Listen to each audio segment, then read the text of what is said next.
Финальное превью чемпионата России по фигурному катанию из Санкт-Петербурга, из Дворца спорта «Юбилейный» в прямом эфире на Первом канале. Меня по-прежнему зовут Алексей Ягудин, и со мной мои замечательные мегапрофессиональные коллеги. Олимпийская чемпионка Анна Щербакова и призер Олимпийских игр в команде Михаил Коленда. Сейчас проходят тренировки у мужчин. Впереди произвольная программа. Не пропустите прямой эфир уже соревнований в 15:00. Ну а сейчас давайте немного пообщаемся, собственно, о том, что происходит на льду и в какой форме подходят ребята к исполнению финальной части чемпионата России. Как спалось? Нервно. Нервно?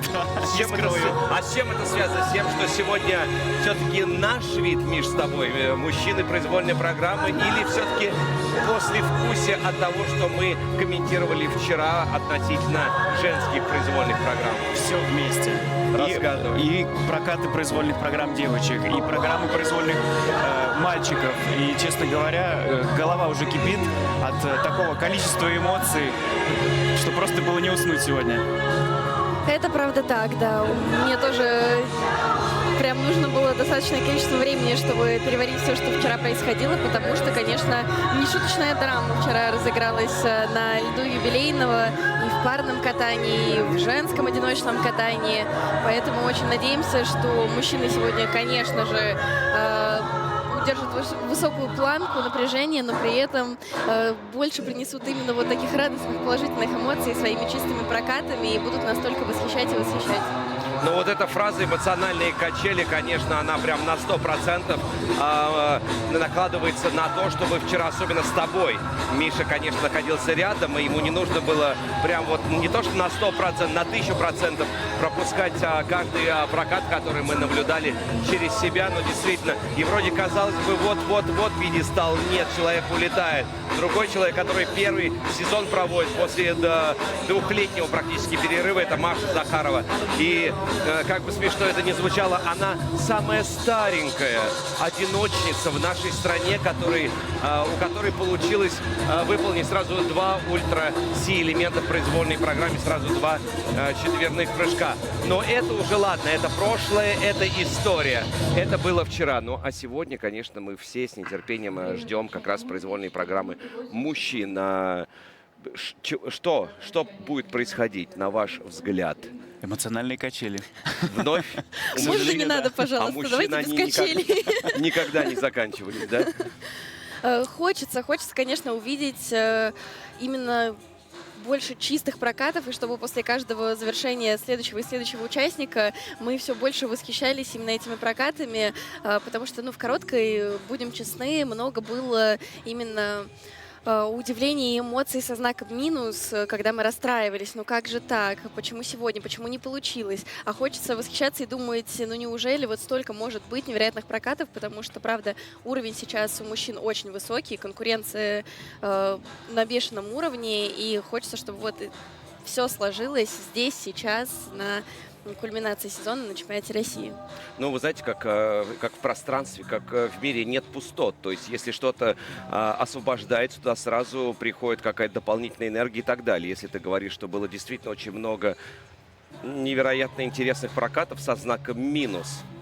Да, то есть мы видели, что Влад Дикиджи и Марк Кондратюк, собственно, мега спортсмены с большой буквы. И вот, казалось бы, без одного элемента, не так уж критично, как, например, у Романа Савосина, который в данный момент на последней строчке, но были и прокаты со знаком плюс.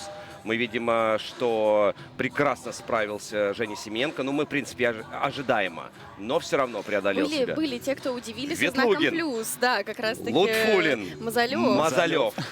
Да, определенно были ребята, которые очень приятно удивили, и начали соревнования как раз, на очень высокой ноте. Я не говорю, что какое-то полное разочарование было, нет, то есть, да, были и те, кто удивили в положительную сторону, и те, кто удивили и вызвали такие печальные эмоции своим прокатом. Вот как раз, я думаю, сейчас вторая разминка, и будут там ребята, которых мы не привыкли видеть в целом не в сильнейшей разминке.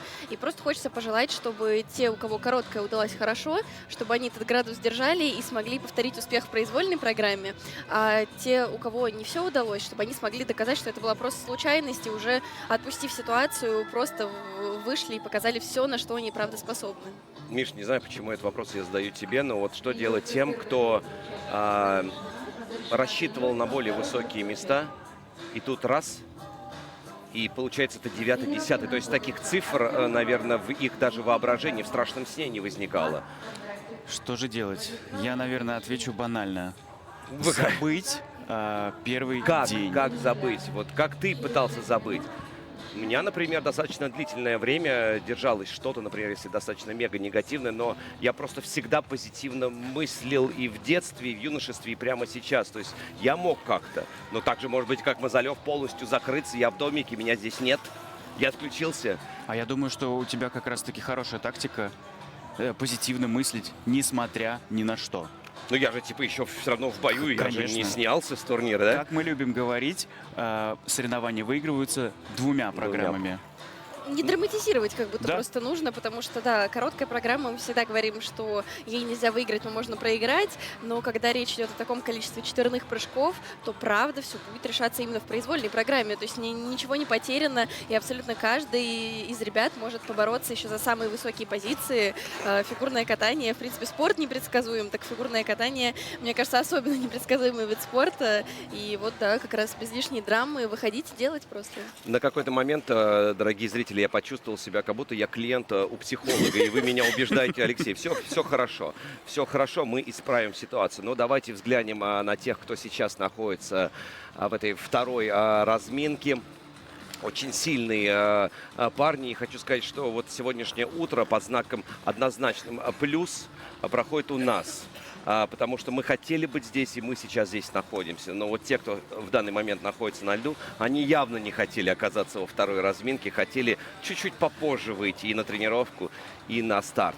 Итак, кто же у нас в данный момент на льду?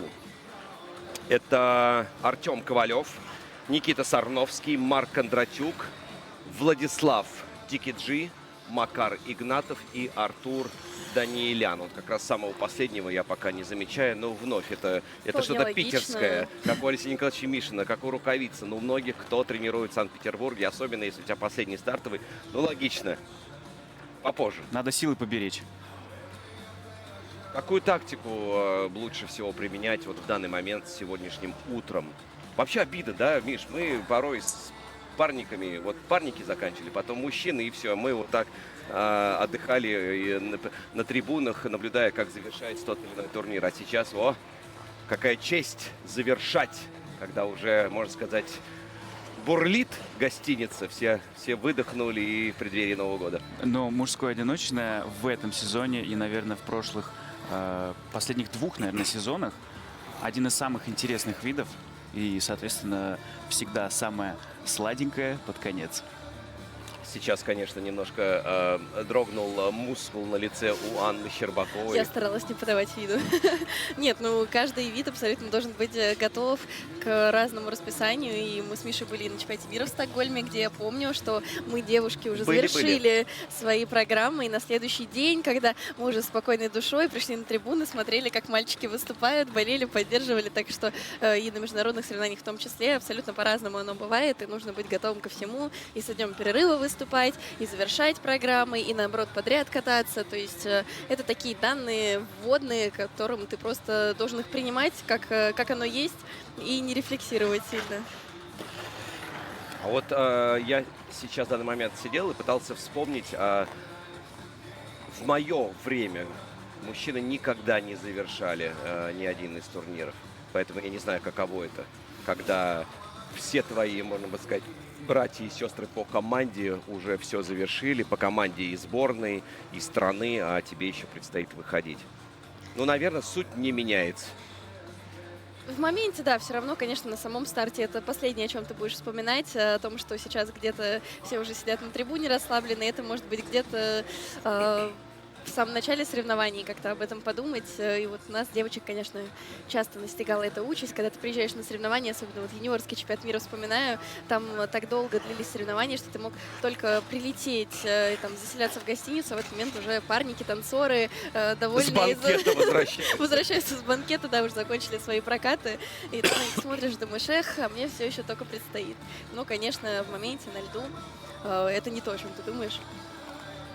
Артур Данилян ворвался в тренировочный процесс в данный момент. И, кстати, я обмолвился пару фраз с Олегом Тауровым по поводу DKG. И до сих пор они в таком немного, обычно в культурном шоке, а здесь немного в спортивном шоке, потому что флип накатывали для короткой программы, и несколько раз по ходу сезона сетовал и спортсмен, и тренер на то, что как бы и там площадка поменьше, здесь как-то неудобно. Помним, Заход они поменяли. заход поменяли, но, к сожалению, не получился флип. И идут дискуссии в данный момент по поводу того, что может Сальхов в Да, короткой Влад программе. усложнил уже программу в этом сезоне. Раньше он катался с сольным луцем и затем делал каскад Сальхов-Тулуп, который, как мне кажется, он вообще не срывает, то есть стабильность максимальная. Флип для него чуть более проблемный прыжок, хотя у Влада в целом такая стабильность, что сказать, что у него какие-то систематические проблемы возникают с прыжками, нет, такого, в принципе, за ним не замечено, но, тем не менее, флип — это усложнение, и вот флип не получился, и даже в моменте его проката у меня были мысли, а вот то самое это усложнение в итоге, оно как бы стоило того, да, или этот надежный прокат с Сальховым принес бы в итоге больше баллов. Но мы знаем, что спортсмены — это максималисты, им всегда хочется больше, лучше, и всегда хочется стремиться к чему-то новому. Ну вот заиграла и разрывающая наши нервные клетки. Сейчас, я думаю, все немножко Южные. взбодрятся на этой утренней тренировке. Все, Артем Ковалев. Я думаю, что мы сегодня утром не увидим таких достаточно практически целых прокатов. Все будет макетом. Я тоже думаю, что мы увидим очень много четверных прыжков, что все будут отрабатывать отдельные элементы из программы. А кажется мне, что прокаты, наверное, будут все-таки сильно так упрощены по сравнению с вечерними соревнованиями. Но вот мне тоже очень интересно понаблюдать, потому что тренировки девочек мне близки и понятны. Вот интересно, как проходят утренние тренировки в мужском одиночном катании.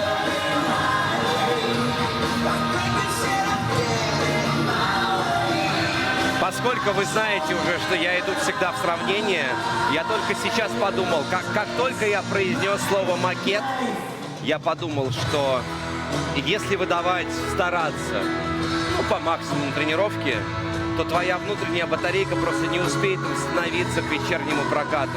Знаете, есть быстро, если тебе 15-16 лет, ты, Миш, понимаешь, да? Ты Молодой, можешь, сильный, здоровый. да, утром можешь как бы отпахать и еще успеть восстановиться, и погулять, и поспать, и поесть. Если ты... И в Эрмитаж заглянуть. И скрэмбл, если ты Ваня Букин. Но вот... Физически, да, но в любом возрасте важна еще именно эмоциональная настройка, и даже эмоционально на утренней тренировке. Как бы не хотелось показать все самое лучшее, но нужно приберечь на вечерний прокат. Да, потому что остается уже меньше 6 часов до начала соревнований, и поэтому мужчины экономят все-таки силы. И напоминаем, что сегодня прямая трансляция, очередная, но уже соревновательной произвольной программы начнется на Первом канале ровно в 3 часа дня по Москве.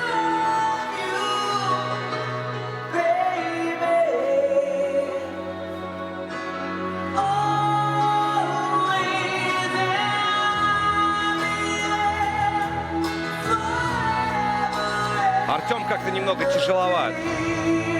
Хотя тут же в отместку честно. моим словам: на, Алексей, получай чистейший, прекраснейший, эталонный практически тройной аксель. Признаться честно, пока что на этой тренировке не сказать, что кто-то прям порхает, летает. У многих ребят ошибки, но это как раз то, о чем мы и говорили, что утренняя тренировка для того и дана, чтобы вот пробудить свой организм, проверить эти прыжки. И Я бы сказал, что самый бодрый из этой группы, самый молодой, Никита Сарновский. Он уже делал несколько четверных тулупов, прекрасный четверной луц, пусть и после нескольких неудачных попыток.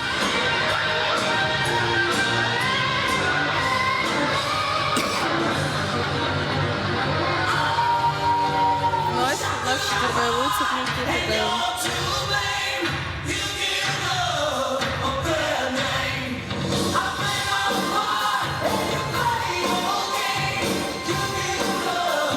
паркетом, а дорожку надо делать в Дорожку я полную тоже силу. обратила внимание, что Артем дорожку доделывает прям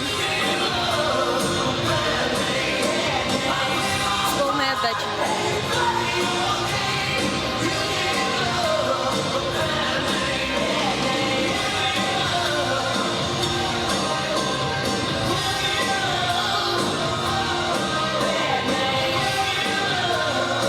Отдача прекрасная. Единственный вопрос по поворотам. Все-таки вот у него финальный блок был. Скобка, выкрюк. Выкрюка там, честно говоря, не было. Как раз есть 6 часов до начала соревнований, чтобы... Чтобы отработать выкрюк. Кстати, я вот сейчас сижу и думаю, а зачем зачастую и в прошлом тоже к этому прибегали? Именно повторяют вращение дорожки, те элементы, которые и так получатся, в принципе, плюс-минус хорошо. Здесь, мне Не кажется, повторяют как раз-таки, да? Да, что спрашивают? именно на тренировке Здесь, проходят мне кажется, прыжки, есть, которые под вопросом именно пропускают, а то, что и так получится, На мой взгляд, здесь есть две ключевых причины, почему это делается. Так, не забываем про прокат Никиты, четверной луц, как раз который он отрабатывал до проката, прекрасно сделанный. Будем смотреть, как дальше будет развиваться этот прокат, и сколько четверных прыжков мы увидим. Две причины есть, почему ребята и на тренировке отрабатывают в прокате дорожки, вращения в том числе, на мой взгляд. Первое – это просто момент для самого спортсмена, насколько важно тоже проверить не просто прыжки, а именно прокат, другие связующие элементы, дорожки и вращения, тоже почувствовать этот момент своего проката, соревновательного какого-то. Ну и, конечно, мы уже об этом говорили, что на тренировке присутствуют судьи, техническая бригада. И они все смотрят. Конечно, тебе никто не может на тренировке заранее оценки выставить, да, уровни по вращениям и дорожкам, но уже здесь все внимательно следят, а додерживает ли спортсмен обороты во вращениях, а доделывает ли он повороты в дорожке, какой блок может быть проблемным, или какие вот слабые есть места, на которые стоит обратить внимание, или же наоборот, ты показываешь все вращения на 4-й уровень, доделываешь каждый поворот, и когда ты уже катаешь соревновательный вариант, то на тебя уже смотрят другими глазами, все знают, да, что у тебя хорошее скольжение, что ты очень ответственно относишься к выполнению непрыжковых элементов. А также я все-таки нашел еще одну причину. Кровь разогнать, как ни странно, и подготовить вестибулярный аппарат к четверным. неплохо. Напоминаем, что глобального отрыва по баллам между теми спортсменами, которые находятся сейчас на льду, нет. То есть там плюс-минус 4-5 баллов. То есть это все достаточно легко отыгрывается. Да, конечно, с первым местом разрыв где-то 15. Это существенно. Но, с другой стороны, какой-нибудь очень хороший каскад, условный четверной лустрайн тулуп, ну вот баллов 13-12 сколько может принести. Мы говорили, что многие, кто оказались в этой разминке, это просто из-за буквально одной ошибки в короткой программе. Собственно, как из-за одной ошибки можно было отстать на такое количество баллов. Точно так же в произвольной программе за счет одного какого-то сделанного элемента, да, разницы в один элемент, можно нагонять эти баллы, эти отрывы. Вот сейчас показали двукратного олимпийского чемпиона Женю Плющенко, Сергей Алексеев, Михайлов, Дмитрий Михайлов. Все здесь. Ну и, конечно же, сам Никита Сарновский. Ничего себе, какая комбинация только что была исполнена. Аксель, вот это круто. Пошел, как говорит сейчас, камера, возможно, покажет, это как раз Женя Плющенко машет нам руками, мы его поздравляем. Ну как поздравляем, условно, в кавычках, с тем, что такой очень сложный каскад. И тут же вот срыв другого элемента, бабочка. Вот 3 молодца за бортиком сидят. Достаточно знакомый жест, Миш, да? Вот этими ладошками вниз, спокойно. Конечно. Очень эмоциональный прокат в итоге, да, тренировочный получается. Никита вышел на эмоции, были и ошибки, и старается он их явно переделать, и вот такое рвение у него сейчас, и как раз Евгений Плющенко ему показывает чуть-чуть подуспокоиться. Подуспокойся, да. А по поводу сложности, да, это вот Шайдеров, правильно? Шайдоров. Шайдоров. Миша, да. Да, это вот эти помрачительные каскады, когда, допустим, первый прыжок тройной, а потом тут же еще тройной аксель без каких-либо... Или Оллер четверной. Да, или Сальхов. Оллер четверной Сальхов. Но к этому все равно придут все. Я думаю, что рано или поздно. Я думаю, что да. Илья Малинин, который заключительным прыжком всегда исполняет комбинацию с тройным акселем, это, конечно, у него всегда такая вишенка на торте в завершении программ после огромного количества четверных прыжков, когда кажется, что уже все сделано, когда еще комбинация следует с тройным акселем, это, конечно, всегда очень впечатляет. Ну вот сейчас прокат свой начал Марк Кондратюк. Четверной Луц пока что на месте. Марк очень сосредоточенно выглядит на этой тренировке. Мне кажется, что у него как раз-таки все мысли о том, чтобы вот, мы видим, что это приносит свои плоды. Причем удивительно, да, такой мальчик-попрыгунчик, как мячик отскакивает, да, от пола, условно. То есть, ну, природой заложенный талант, на мой взгляд, и уже в этом сезоне абсолютно все четверные, по-моему, кроме флипа у Марка. Мне кажется, Марк в состоянии сделать все четверные Да. Ридбергеры, флипы. И Сальхов он делает во второй части короткой программы. Но, к Его сожалению, любимый элемент. Да. Я вот тут тоже посчитал, если бы Марк сделал каскад 4-3 во второй части, он был бы сейчас в тройке. Если бы Влад Дикиджи сделал флип, он был бы в тройке. Никаких сомнений нет, да, что это одна ошибка в программе очень дорого Да. стоила ребятам, но я думаю, вот сейчас они выглядят как раз максимально сконцентрированными, потому что в короткой эту ошибку они допустили, и сейчас есть в голове понимание, что больше таких ошибок допускать нельзя, и хочется вот по максимуму реабилитироваться после первого соревновательного дня. И по Владу, и по Марку это очень видно. Я только сейчас подумал, вы простите, но у меня голова работает как-то нестандартно. Я подумал, сделал бы каскад, был бы в тройке. Этот бы сделал бы каскад, тоже был бы в тройке. А кого бы тогда не было бы в тройке? При том, что если бы все делали бы, кто бы все-таки не попал, интересно. Абсолютно. Черная Возможно, тройка не была был бы. бы в тройке Женя Семененко и Андрей Мазалев. Потому что и Марк, и Влад обладают каким-то, я не знаю, энергетическим зарядом, который дает возможность судьям поставить чуть больше вторую оценку. Он жалит этот заряд судей, Ну, насколько заставляя. я помню, Влад Дикиджи больше 100 баллов за короткую набирал довольно редко, и в этом сезоне ему еще это не удавалось сделать, даже с чистыми прокатами.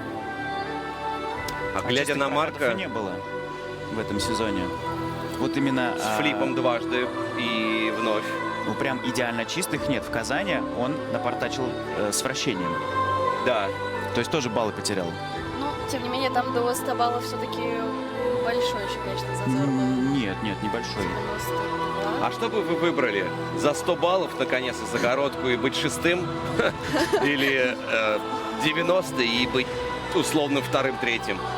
Ну, очевидно.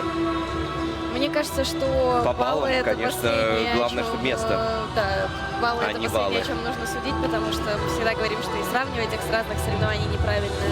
И всегда есть вот фактор, человеческий фактор в оценивании спортсменов. Конечно, всегда важно, мне кажется, это твои собственные цели по прокату и финальное место. Это два момента, которые важны, а баллы это все-таки уже такой момент второстепенный. Я хочу, чтобы вы несколько слов сказали по поводу этой постановки. На контрасте работает в этом сезоне Марк Хавнагила. У него короткая программа, разрывная такая, праздничная. А здесь, конечно, трагедия. И продолжая тему трагедии, глядя на него сейчас, на то, как, на тот ритм, как он разминался, и как у нас в головах есть осознание того, что они это все могут. Мне вспомнился случай, история, я там не присутствовал, Олимпиада, когда вернулись все топы у мужчин, в том числе и Курт Браунинг, и Брайан Пайтана, Виктор Петренко. И вот два человека, которым двум, хотя там большим людям не повезло, И вот они встретились на утренней разминке. Ездили вот так несколько кругов, не снимая кофты. Это был как раз Виктор Петренко и Брайан Пайтана. Спортсмены, для которых Олимпиада завершилась именно срывом одного из элементов в короткой программе. То есть все, турнир завершен. И они так молча ездили, потом сняли кофты и пошли без разминки, прыгнули каждый по тройному акселю. Тот элемент, который они сорвали. То есть люди во сне могут прыгать эти элементы, но вот так сложилось. И вот здесь такой навис туман из трагических ноток, глядя на Марка. Что вот, ну, хотя по данной системе судейства у них даже есть шансы победить. Я бы, да, поспорила здесь, что как раз-таки я не вижу в их настроении какой-то трагедии. Мне кажется, что Марк, что Влад сейчас как раз-таки максимально сконцентрированы, сфокусированы и полны желания исправить ту ошибку, которая была допущена в короткой, как раз-таки с пониманием, что ничего еще не потеряно, и по нынешней системе уж точно можно и нужно еще бороться. Понятно, что это прям из области фантастики будет, прям что вот выиграть с такими баллами отсюда, исходя из второй разминки, стартуя. Но правда, это реально. Ну, шанс есть. И, конечно, причем и, кстати, реальный, у не многих. визуальный, ну, не придуманный. Как постановка Влада Никиджи в этом сезоне? Постановка программы? Да. Ну, не я же ставил. Я не знаю. Вообще, в принципе, программа стороны? интересная, мне нравится.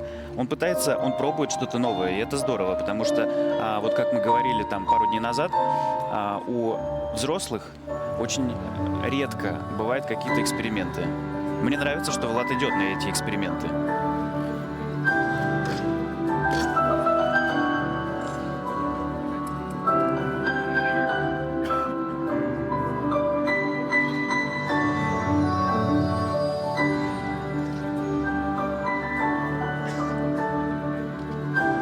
Так вроде бы в ногах. Очень грамотно проводит свою тренировку. Мы видели, что ошибки были, но они минимальные.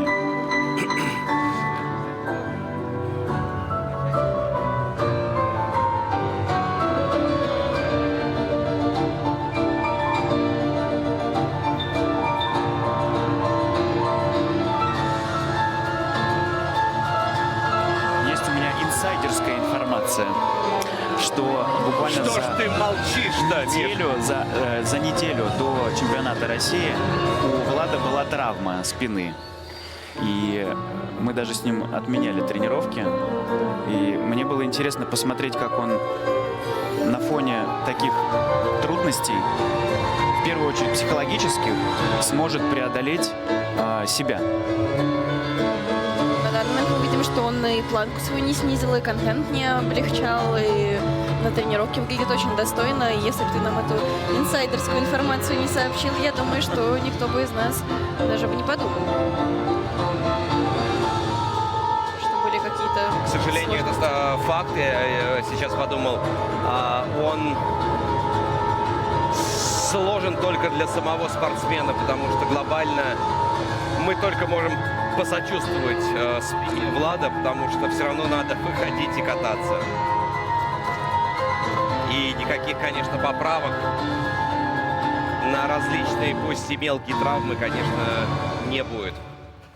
Ну да, все-таки главный старт сезона. Время завершения музыки 4 минуты 10 секунд. Макар Геннадьев подготовится от Марк Кондратюк тренера. завершает свою тренировку.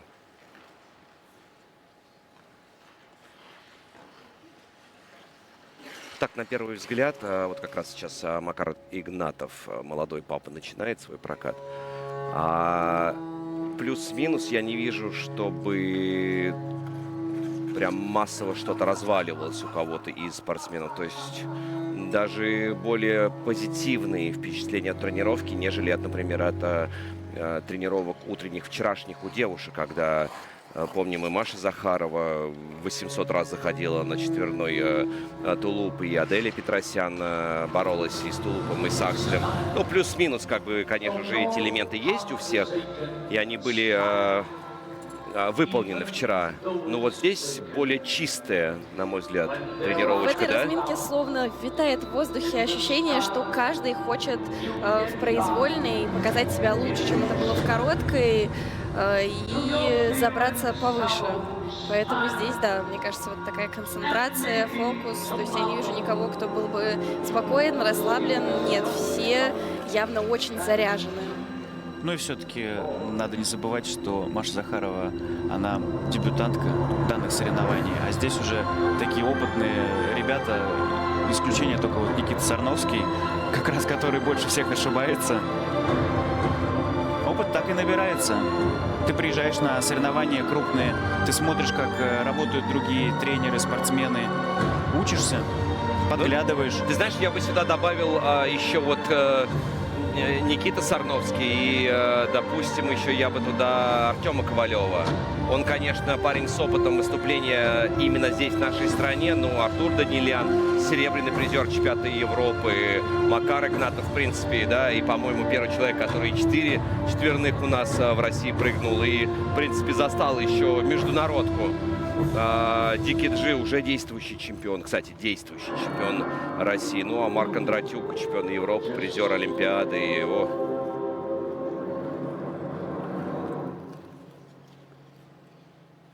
Миша, а что вот было у Игнатова? Потому что первый прыжок, да, его любимый четверной Ридбергер, так нога немножко просела. Четверной Сальхов опять ножка просела. Не хватило остроты ощущений, именно потому что все-таки утренняя тренировка.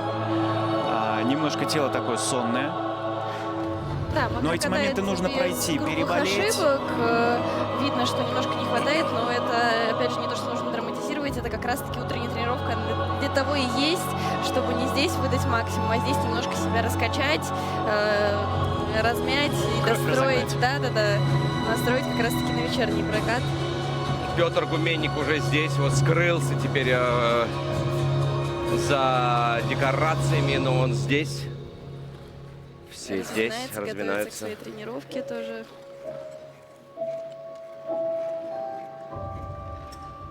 Мне нравится, что Петя достаточно часто, вот я наблюдаю за ним, он спокойно может вот так выйти, посмотреть, чем занимаются другие спортсмены. Я знаю, Миш, ты пытался абстрагироваться немножко, Всегда, да, оставаться в своем мирке.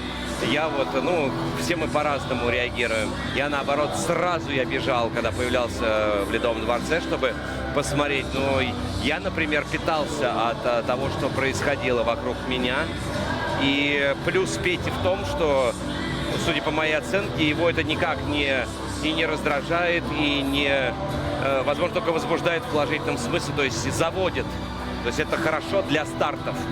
Я знаю еще одного человека, который делал точно так же. Это Нейтан Чен. Мы, значит, такое тоже инсайдерская такая информация. Сидим Сегодня на прям финале, инсайд за инсайдом. да, на финале Гран-при в раздевалке. А у него лежит планшет, лежит телефон. На телефоне у него идет прямая трансляция. Он смотрит, кто как катает. На планшете он решает какие-то свои Он считает, сколько же нужно уравнения. набрать. Он учится параллельно. Да. То есть он решает, ну, домашние задания делает, потому что он Да-да-да, на все-таки каждом ледовом студент. шоу абсолютно Да ладно? до Да, проката да. всегда сидит, Он решает, сидит там либо за учится. компьютером, либо вот у него планшет, и он сидит, решает какие-то там, я не знаю, может быть, лабораторные работы. А потом приходит, значит, Рафаэль Владимирович, говорит, все, одевайся. Он быстро чик-чик, коньки набросил, пошел на лед. Ну вот есть Откатал, люди... а потом Задача. точно так же он дал интервью, все. И он сидит, ждет там награждения и открывает дальше свой планшет и решает дальше свои уравнения. Это насколько, да, быть спокойным в плане психологического состояния.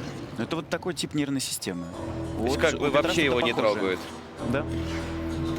Ну вот Артур Данилян начинает свой прокат и тут же завершает его. Ну, это нормально. Здесь, как говорится, у всех схожа тактика подготовки к вечернему турниру. Кстати говоря, вот мы вчера, Алексей, с тобой начали тему про тонкую настройку. Я думал, Вот. я могу назвать, да, тех людей, которые А ты знаешь, я начал, расскажу, как шли рассуждения. Просто зрителям напоминаем, мы вчера говорили о том, что вообще разговор начался с того, что вот девушки вот так издеваясь над нами, над своим тренерским коллективом, устраивают условную истерику, если что-то идет не так. А потом все-таки через это нервное состояние, изводя себя и всех окружающих, идут и делают. Но тут же эта тема вывела нас на то, что есть люди, люди короли тренировок. Ты про это, Миш? Чемпионы тренировок, да. Чемпионы тренировок. А люди, у которых все замечательно на тренировках, нет истерик, все замечательно, а потом ничего. Я начал перебирать среди тех, с кем в тот момент я соревновался. И я находил несколько фамилий, но потом понимал, что я не должен, по сути, искать среди тех фамилий, которые окружали меня на тот момент.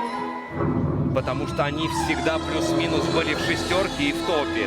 Но почему-то опять француз пришел мне в голову после твоего Кевина Аймос. Да, я вспомнил, был такой Эрик Мийо, был Лоран Табель. Ну, французы подстать, наверное, и итальянцам.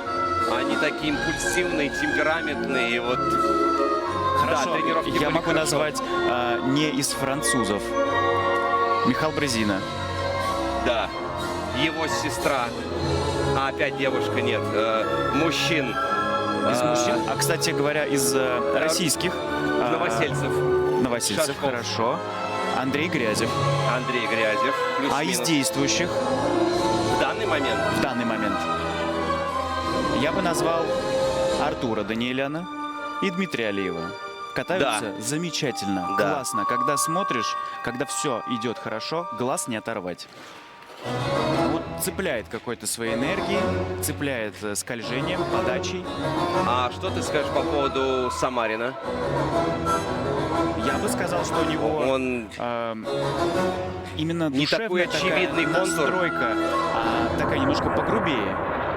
Ну, так или иначе, у нас спорт очень тесно связан с искусством. И действительно, зачастую бывает, что все импульсивные холерики.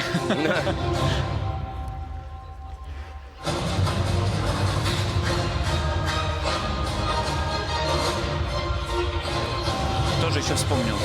Адьян Питкеев.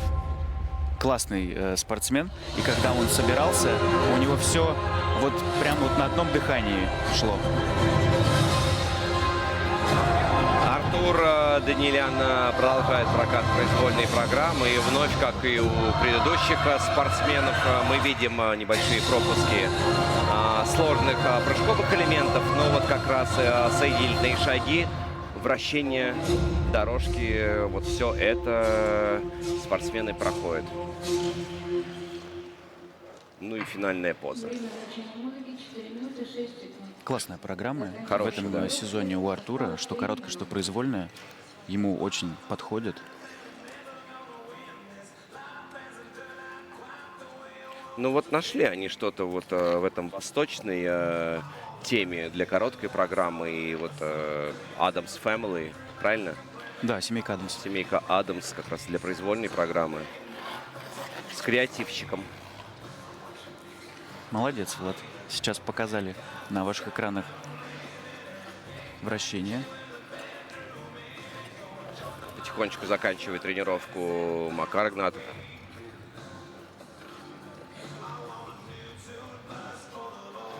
Ну что можно сказать в самом конце? В целом все неплохо.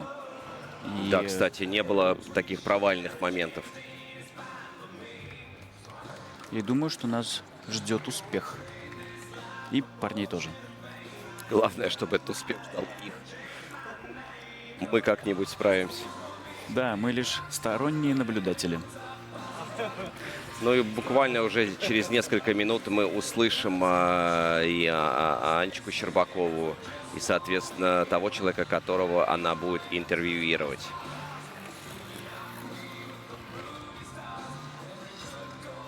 Интересно будет послушать мысли тех спортсменов, которым предстоит сегодня. То есть сейчас держать все это, аккумулировать в себе для того, чтобы вечером попробовать выплеснуться по полной. Вот, первым пациентом олимпийской чемпионки будет молодой отец, муж Макар Игнатов. Спроси, как там, по-моему, Михаил зовут их сына с Сашей Трусовой. Как, созванивались ли? Ну, это в шутку. И вообще, как настроение у нашего молодого бойца? Макар, привет и доброе утро. В связи с этим сразу же первый вопрос. 10 утра на часах. Насколько тяжело собираться на такую довольно раннюю тренировку? Да, на самом деле нормально. На соревнованиях как-то особо не играет роли, во сколько тренировка, все равно выходишь. И вот вся общая атмосфера, она как-то подбадривает, поэтому особо не обращаешь внимания. В обычной жизни, да, рановато, а так нормально. А в обычном тренировочном процессе самые ранние тренировки, они во сколько начинаются? Ну, у нас более-менее стабильное расписание, поэтому там в районе 11, чуть попозже. Что вообще для тебя самое главное на этой утренней тренировке перед произвольной программой проверить? То есть это больше какие-то технические моменты или психологическая настройка? Не знаю, вышел, покатался, там как пойдет. То есть тут не предугадать. Тренировка была хорошая, поэтому не знаю. У вас был день перерыва. Что делал? Как старался восстановиться, отдохнуть или, может, наоборот, как-то себя взбодрить? Мы вчера тренировались, потом поспал, поел, пошел погулял. У меня все-таки Санкт-Петербург — это мой родной город. Вот, и я очень долго катался в юбилейном, и я учился тут недалеко, поэтому я прогулялся по знакомым местам, ходил. Кто сегодня будет смотреть за твоим прокатом, может быть, в прямом эфире? Сын будет смотреть? Он вообще прокат твои уже видел? Ну, он смотрел, да, был, но я не думаю, что он что-то сильно понял, просто ему прикольно было, наверное, не знаю. Вот, а так родители будут на трибунах, вот, и, ну, Сашка будет смотреть, я думаю. Ну, желаем, чтобы все задуманное удалось сегодня, и ты в том числе порадовал и всех, кто будет за тебя болеть, переживать, и болельщиков, и семью свою. Вот. Отпускаем, больше не мучаем. Спасибо. С удовольствием мы отпускаем Игнатова, но не отпускаем Влада Дикиджи. И, Анечка, узнай, пожалуйста, что в голове у действующего чемпиона России, если у него тактика на сегодняшний вечер, и будет ли он ее придерживаться? Влад, привет. Ты действующий чемпион России. Наверное, многим неожиданно тебя видеть не в сильнейшей разминке после короткой программы, но впереди произвольная. С каким настроем ты выходил на тренировку и, в принципе, в сегодняшний день? Даже мне неожиданно, если честно. Но такое бывает, что поделать с настроем. Да, обычным, спокойным, боевым, не знаю даже, как сказать. Вот, посмотрим, как получится сегодня. Может, получше, может, похуже, не знаю. Ты очень стабильно выступаешь, и как раз-таки это твоя сильная черта. И мы, ну, конечно же, удивились, когда увидели ошибку в короткой программе. А ты сам, насколько она была для тебя неожиданной или, может быть, что-то предвещало такую беду? Я после Омска, там же бабочка на флипе была у меня, и я очень не хотел делать бабочку. Вот, но не дошел до ноги как-то. Корпус спереди у меня остался, нога проскочила. Не знаю почему, ну, вот так вот получилось. У вас был перерыв между короткой произвольной программой, день выходного. Как ты его провел? Вообще весь в мыслях или, наоборот, постарался отключить голову и как-то передохнуть? Да и больше отключить голову. Вот. Но так погулял немножко, покатался туда-сюда по разным концам города. Вот. Да и все, в принципе. И уже вечер, уже спать пора. А тренер вообще какую настройку тебе на этот чемпионат России давал? Какие-то, может быть, советы или после короткой программы, как поддерживал или, как сказал, взбодриться? Ну, Олег Станиславович, само собой, меня поддерживал. Вот. За это большое спасибо ему. Вот. Вообще он замечательный очень тренер. Он мне уже как папа второй. Вот, я это не раз говорил. И Олег Станиславович в нужное время может очень хорошо поддержать, поэтому спасибо ему большое. А в тренировочном процессе вообще может как раз как-то отругать себя или вот как-то с негативной стороны может вот волшебный пинок дать? Ну, отругать навряд ли, но волшебный пинок возможен. То есть у нас уже мы столько лет вместе, и я уже даже не помню, как Олег Станиславович кричит. Ну, на меня. Вот. И у нас такой уже коннект за это время, поэтому мы в разных ситуациях как бы понимаем, что кричать не вариант. Лучше успокоиться, подумать немножко, вздохнуть и с новыми силами потом выйти, если, допустим, на тренировке что-то не получается. Вот, поэтому не кричит, все хорошо, все хорошо. Ну, тогда желаем, чтобы и в прокате сегодня тоже все было хорошо, все спокойно, все как запланировали, и чтобы у вашего тандема сегодня все успешно получилось. Спасибо большое. Мега позитивный настрой у действующего чемпиона России Влада Дикиджи. Но сейчас вот как раз в продолжении всей той новой информации, которую мы услышали от Влада, как раз мы хотим сейчас наши взоры обратить на тренера Влада Олега Татаурова и раскрыть некоторые моменты. Говорит, что вот Влад туда-сюда покатался в выходной день, ничего, в принципе, не происходило, а потом уже и вечер лег спать. Твой выходной день в мыслях был между короткой и вот сейчас произвольной программой? Ну, вчера, к сожалению, не удалось очень хорошо покататься, потренироваться. К сожалению, у Да, него кстати, я знаю, сломался рассказывай. крючок. Пришлось ехать в фигурист и делать крючок. Сейчас вроде нормально потренировался, привык к нему. Поэтому выходной получился у него скомканным. А когда? Что это? Прямо вот он приехал на лед покататься, да, на тренировку? Он на тренировке через 10 минут начал прыгать луц, и у него на луце сломался крючок. То есть он уже тренировался? Он уже, да, на катке, на тренировочном катке, где проходила тренировка вчера. То есть и вы поехали чинить ботинок, соответственно, Мы сжато. поехали фигурист чинить Всё, понятно. крючок. И Но сейчас все в порядке с инвентарем? надеюсь, что все С головой все в порядке? Надеемся. Настрой неплохой у него по тренировке, поэтому я надеюсь, что будет сегодня борьба. Ну, услышали от Влада, что ты не кричишь. Но вот золотой какой-то пинок может произойти. Это он что имел в виду? Но я обычно Отвечай как отец, потому что Влад сказал, что ты его отец. Я обычно к таким этим самым не стремлюсь, но иногда, конечно, бывает задевает это, что надо показать себя, проявить мужские качества и побороться вообще как-то с собой и с другими. Ну, а есть в нем это сильная черта, именно вот мужской такой внутренний стержень, Ну, что вот я пойду и разобьюсь, я это сделаю. Последние 3 года, да, это так проявляется у него. К счастью моему, к его.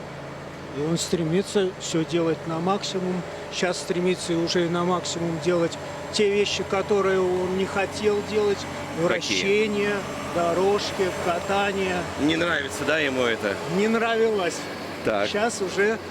Через золотой пинок, но без повышения Да, голоса. благодаря еще Мише, то, что он с ним работает, ему иногда что-то советует делать, как-то что-то его направляет в этом направлении, что надо и вращаться, и, как бы, и кататься, и дорожки выделывать. Выделывать. Главное, чтобы выделывалось Да. потом, впоследствии. Есть какие-то изменения в произвольной программе, которые связаны из-за его места в данный момент? Идете либо на изменения упрощение, пошли. усложнение, что там? Мы усложнили, мы поменяли второй Сальков на второй Луц. О, то есть 2 четверных луца. А он, Да, он сейчас и- так катал. Ну, Да. может, ему так захотелось. У него будет в программе, значит, 2 Луца, флип, Сальхов, 2 тройных акселя и на закуску тройной Луц. На закуску тройной луц. Ну, а в голове он сильно по голове именно расстроился, что вот так. Ну, как-то очень неожиданно, потому что тренировался хорошо очень в последнее время. Настрой был хороший. Что-то произошло, замкнуло, потому что проскочил толчок на флипе. Но он, молодец, не сделал, к счастью, бабочку. Ну, вот об этом потому он и что сказал, на да, что он боялся прошлом- сделать именно бабочку. Да, на прошлом турнире у него это произошло. Поэтому крутил, боролся, но, к сожалению, упал. Скажи, вот как человеку, который понимает все расстройство от того факта, что, казалось бы, вот, да, вот давай отмотаем пленку на год назад. Чемпионат России. Еще была надежда в дальнейшем оказаться в сборной. Я без каких-либо уловок, я не хочу никого сейчас и не подкалывать и так далее. Вот состояние, да, спортсмена, он выигрывает чемпионат России. То есть там была борьба к чему-то определенному, была надежда, что он станет частью Олимпийских игр. А дальше мы все узнаем информацию, что Петя Гуменник, но не об этом. был ли отпечаток именно психологический в тот момент, когда сезон начинался? То есть расклеился, не расклеился? Как долго этот период ментального восстановления происходил? Или вообще на изи, как говорят молодежь? Нет, ну, конечно, у него расстройство было. Почему нет? Конечно. Ну, просто он нам не говорит, он скрывает. Он держит это все в себе, в душе. И это, конечно, каждый спортсмен, я думаю, Это нормально. нормальный, да, должен и хочет попасть на Олимпиаду и показать всем, и за страну выступить, и как-то самому себе доказать, и даже, может быть, и прийти к какой-то медали. Потому что, в принципе, он со своим набором может побороться за медали. Поэтому я думаю, что он просто в душе это держит. И я думаю, что он настроен на выступление 30-го года на Олимпиаде. Не, ну мы-то тоже надеемся, дай бог, я доживу. А был ли такой вариант, что, например, звонок тебе и со словами «отец», ну условно, да, что он тебя называет отцом, это очень приятно, такие тесные отношения, когда ты не его условно-биологический отец, но по отношению к тебе вы настолько близки, что это помогает нащупывать какие-то тонкие моменты в тренировочном процессе тоже, когда вы слышите друг друга, у вас диалог идет, да, по-семейный такой теплый. Был ли вот этот звонок, телефон, такой: «Отец, ну чего, ну почему не я? С чем это связано? Что делать? Как выходить?» Ну да, у нас был разговор по этому поводу. Я его, конечно же, поддержал как спортсмена. Он меня как отца, потому что мне тоже обидно, что и я не попал на Олимпиаду, и он не попал на Олимпиаду. Конечно, произошло. Но я сказал, что надо дальше работать, прогрессировать, и ты будешь лучшим. И можно и побороться, и с тем же и Малининым. Ну, во всяком случае, держать это в голове, это уж точно нужно. Ну, конечно, надо еще, мало того, отслеживать, что делают другие спортсмены. Ну, вот ты следишь? На международном уровне. Я слежу, и он следит. Это с твоих слов он следит? Нет, он точно следит. Мы за его ним. спрашивали про прокат Малинина, например, он в тот не- момент, либо он тебе не договаривает, просто он стеснялся. не договаривает, да. Понятно. Хорошо. Вы обговаривали уже какие-то моменты по поводу следующего сезона? Я понимаю, слишком рано. Еще этот даже Нет 2025. еще, нет, не Ну так, договаривали. То есть не было такого разговора, например, давай, этот сезон мы проведем условно в этом ключе, задачи такие-то, такие-то, и выстраивать потихонечку дальнейший путь. Или вот сейчас закончится, завершится сезон, это Олимпиада, и вот дальше, вот следующее четырехлетие вы будете уже проговаривать. Или вы идете вот так, от турнира к турниру? Нет, мы начнем думать уже об этом, наверное, только в феврале, потому что сейчас, во-первых, чемпионат России надо закончить, во-вторых, прийти в себя, потом у него пройдут новогодние шоу, у меня Новый год. У тебя свои новогодние У меня праздники. Свои, да, праздники семейные, у него свои семейные праздники. Поэтому я думаю, что где-то в феврале мы придем к какому-то дальнейшему знаменателю, что делать в следующем сезоне. Хорошо, скажи мне вот еще вот такой человеческий фактор. Вы когда вот ты стоишь за бортиком, есть спортсмены, которые достаточно часто подъезжают к своим тренерам, и там какое-то идет маломальское общение, либо чуть длиннее. А есть люди, которые вообще уже, вот выйдя на 6-минутную разминку, вообще не подъезжают к своему тренеру. Вы, вот, например, я к Татьяне Анатольевне старался уже не подъезжать. Мне страшнее было подъехать, чем не подъехать. У вас есть какая-то условная традиция, может быть? Он издалека на меня смотрит всегда. Если я ему показываю, что все хорошо, значит, он дальше покажи знак, продолжает. когда все хорошо. Ну, я ему показываю, как окей, там так, по-разному. А вот это Бывает движение есть по-разному. знаменитое Алексея Николаевича Мишина? Мы-то поспокойней. ученики одной школы. Есть тоже, конечно, что я ему спокойнее, да, не надо выплескиваться, потому что главное все-таки вот эти вот 4-10 прокатать, а не на разминке 6-минутной.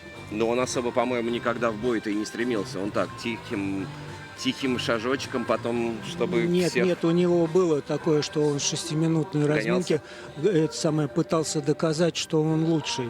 Но надо не здесь показывать. Абсолютно с тобой согласен. Будет сегодня у него окно возможностей. Сегодня вечером у него, у тебя. Так получается, если ты ему отец, я что, дядя его?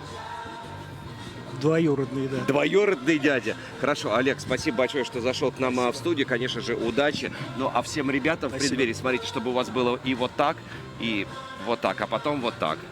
Спасибо, удачи. Все, до вечера. Спасибо. Держим кулачки. Ну что ж, мы, собственно, возвращаемся, да мы никуда и не уходили. Это Дворец спорта юбилейный, это чемпионат России по фигурному катанию. Мужчины, произвольная программа. Ну, а на льду уже подсыхает как раз тот самый лед после заливки. И вот я вижу уже и Матвей Ветлугин машет нам издалека. Счастливый обладатель путевки в завершающую третью разминку. Давно мы его там не наблюдали. И Угожаев, Мазалев, Петя Гуменник уже здесь. Как раз вот диктор объявляет, что разрешена разминка. Так, давайте уже официально теперь, кто находится на льду. Это Коля Угожаев, Глеб Лутфулин, Матвей Ветлугин, Андрей Мазалев, Евгений Семененко и Петр Гуменник. Ну и как сегодня вечером, сейчас 6 минут для разминки и сами прокаты. Женя Семененко опять не спешит, да? Вновь предпоследний стартовый. Ну не вновь, я имею в виду, что он под конец. А это хорошо, что Женя не спешит.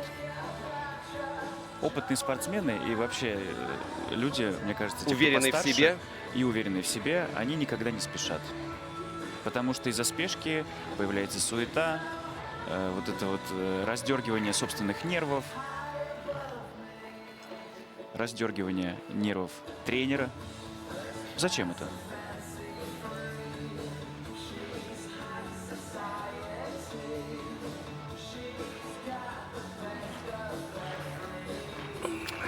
Понимаю, что абсолютно стандартный вопрос.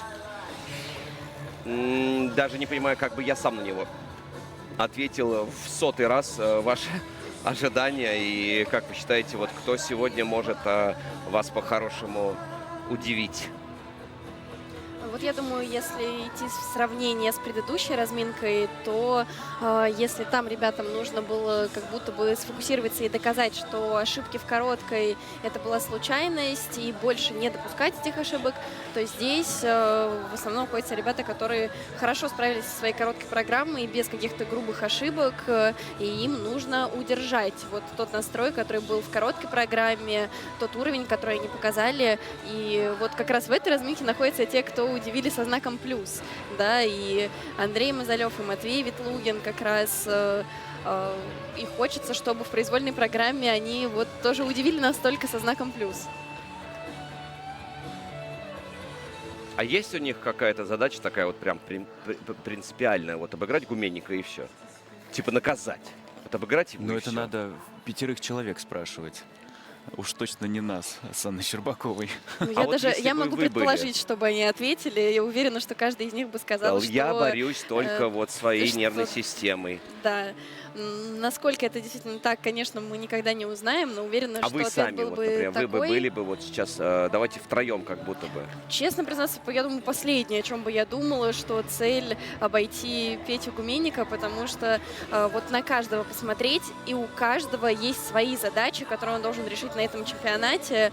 И как мы любим говорить, возможно, это может казаться какой-то неправдивой информацией и лукавством, но правда решат все судьи, а твоя цель — это выйти и откатать свою программу. И когда у ребят такое количество четверных прыжков заявлено в программах, я думаю, что, правда, последнее, о чем они будут думать в момент своего проката, вот как бы мне сейчас кого-то обойти, потому что именно эти мысли, они отвлекают тебя во время твоего проката.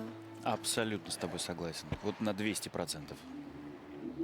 Я бы, наверное, вот я сейчас сижу, думаю, как бы я бы вот не то, что повел бы, понятно, что нет, а вот именно что было бы в моей голове сейчас, я думаю, что у меня бы не то, чтобы застряло бы на одном месте, это не то, что обида от того, что меня не выбрали, но я бы, если бы я был бы один из лидеров на данный момент, я и вправду в голове бы, наверное, желал показать здесь, что выбор был сделан неверно.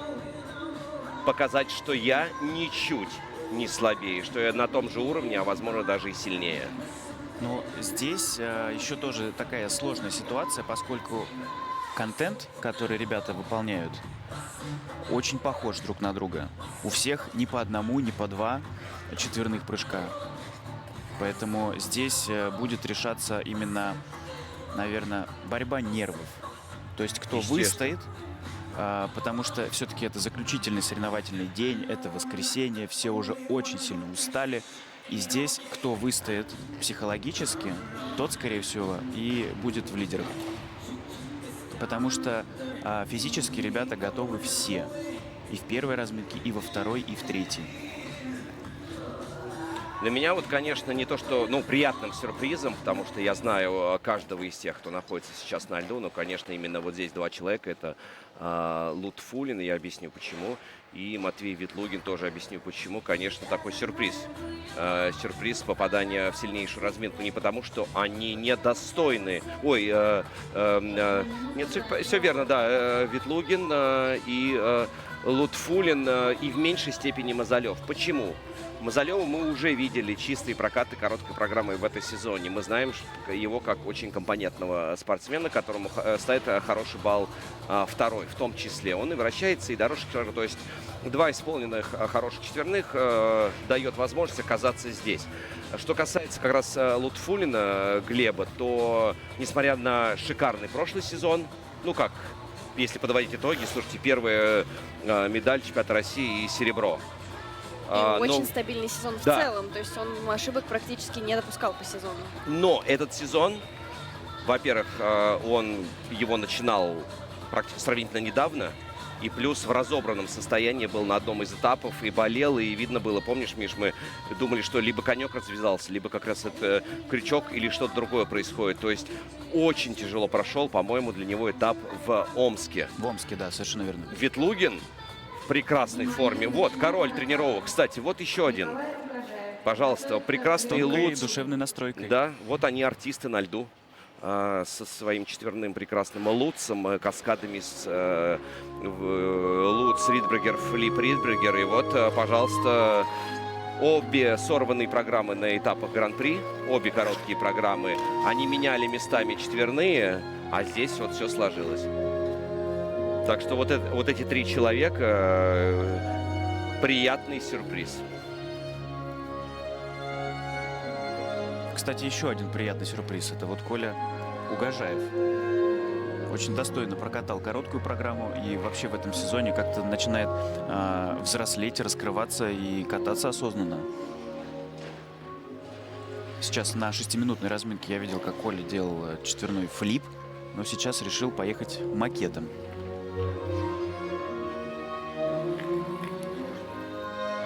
Такая у него хореография, не знаю, возможно... Модерн какой-то, да? То есть вроде бы такой классические такие вроде движения рук, но они под прямыми и порой тоже углами, то есть такой сломанный такой надрывчик в этой классике.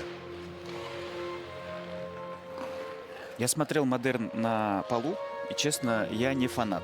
Я больше люблю классику. Но вот как-то на льду это смотрится неплохо.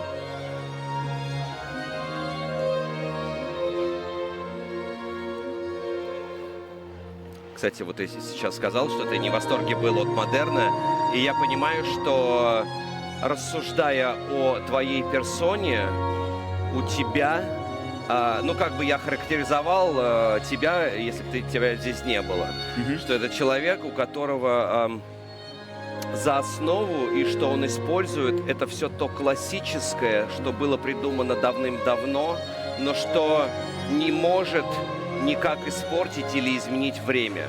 То есть все это модерн, какие-то новые вкрапления в технологии и так далее. Это все лишь улучшает, дополняет, порой разрушает, но есть основа. Вот ты человек вот этих самых основ. Спасибо, Алексей. Пожалуйста, обращайтесь. Вообще, помнишь, опять же, буквально вчера мы с тобой обсуждали, что нет лучшей школы, чем старая школа. Да, старая школа. И как раз классика, она дает огромную базу, суперустойчивую, куда ты можешь потом идти дальше. Если мы рассматриваем там, например, танцы на полу. Очень много ребят начинали как раз с классики.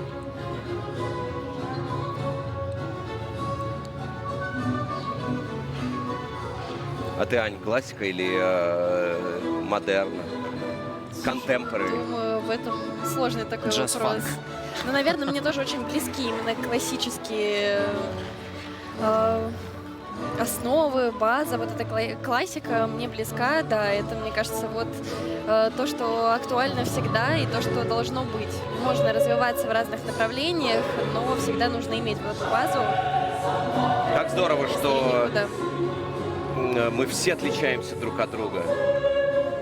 То есть я вообще противоположность условным вашим сейчас высказываниям. Не, я в целом поддерживаю, конечно. Я, например, классика это тяжелая ноша для меня. И даже сейчас, приближенная к классическому, да, произведению, вот это вот то, что мы слышим, например, мне это очень тяжело дается. Классика в чистом виде тоже это не мой конек, если так можно сказать. То есть мне хочется слышать другое и видеть другое. Я не про Колю Угожаева, конечно, он примерил для себя тот образ, который сейчас, да, создается. И, в принципе, рубашечка на месте.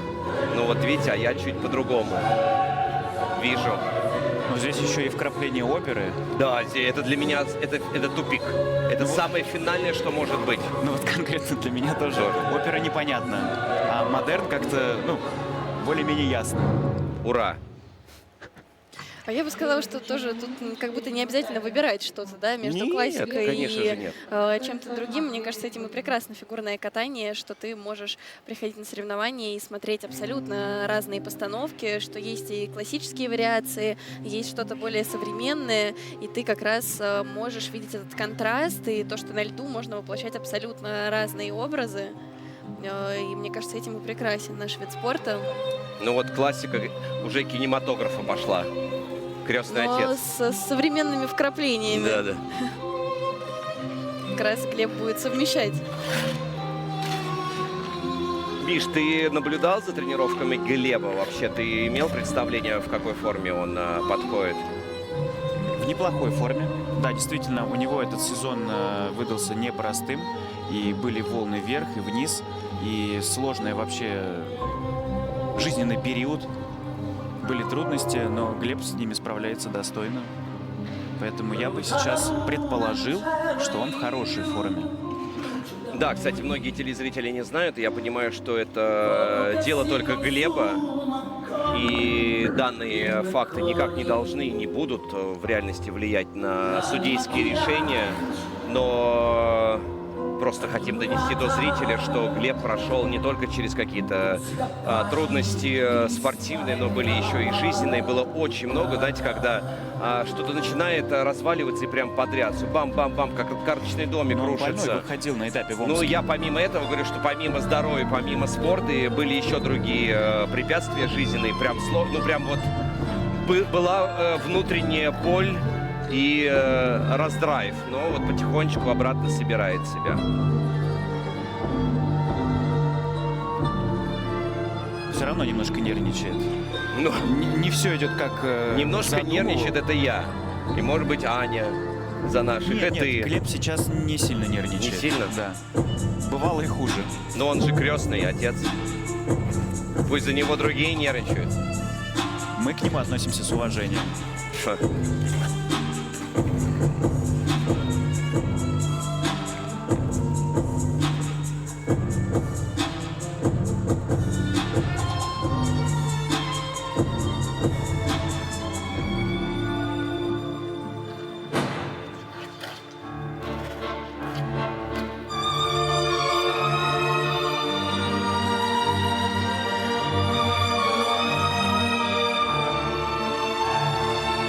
Не слишком ли молод Глеб для крестного отца? Ну, может быть, это программа на вырост.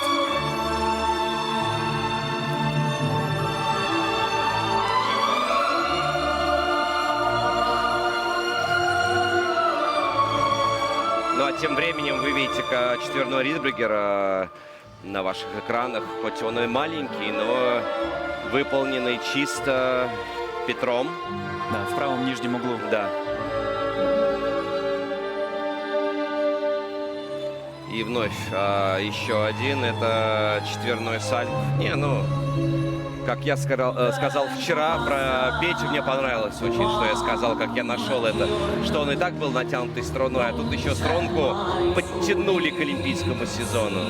Да, Петя выглядит очень уверенно и сразу видно, то есть он выходит на лед, читается эта уверенность абсолютно в каждом действии. Он знает, какая у него цель на эту тренировку, какая у него цель на каждый старт, как идет подготовка.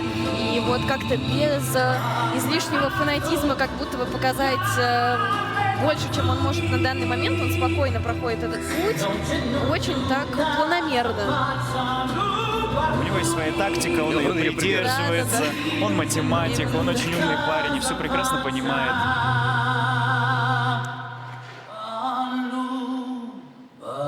Но все-таки действительно интересно, что же у него творится в голове, потому что когда ты приезжаешь на чемпионат России, ты точно знаешь, что вот ты поедешь на Олимпиаду, а сейчас этот старт можно использовать как проходящий, как еще одну проверку себя. Время звучания музыки 4 минуты 16 секунд.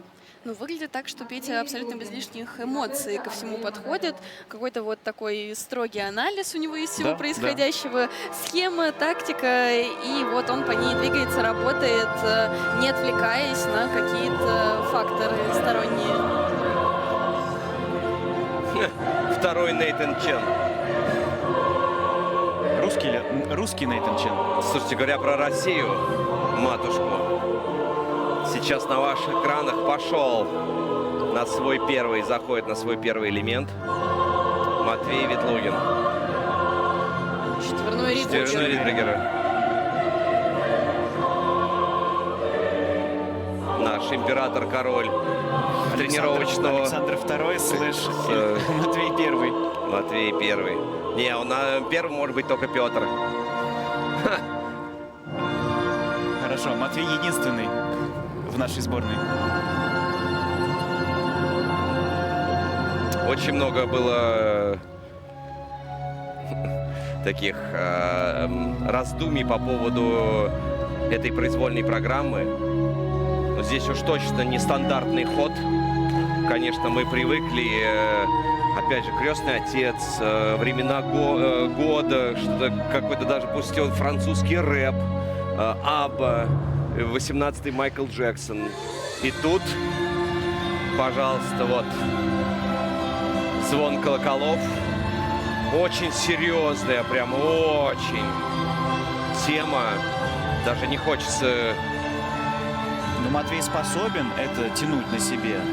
Он очень разноплановый Но артист. это его выбор был. Да.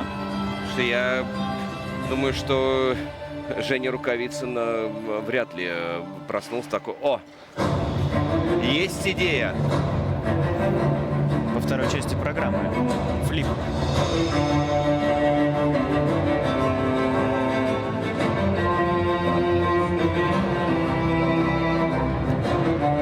Но то, что Матвей может вживаться в любую роль, мы это не раз замечали. Ярким примером послужила его программа на самом первом русском вызове, когда он сразу в одной программе продемонстрировал 4 образа, включая и Женю Плющенко, Алину Загитову и Женю Медведеву, ой, а Лизу Туттамышеву. Ну и тебя, Леш, в том числе. Ну, это... Само собой. Нет, это... Я просто не люблю себя глобально, поэтому я избегаю разговоров.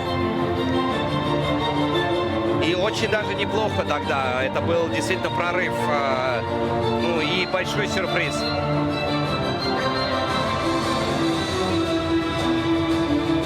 Меня немного... Эта музыка глобально, она очень сильно давит. Как будто, знаете, все вот эти храмы, все эти постройки, они же монументальные, они очень такие тяжелые. И прямо с виду, и вот это пространство огромнейшее, наполненное каким-то особенным состоянием. И вот для меня лично это очень тяжелая музыка. Но раз Матвей, причем сам пошел на этот шаг, значит, понимает, что есть силы.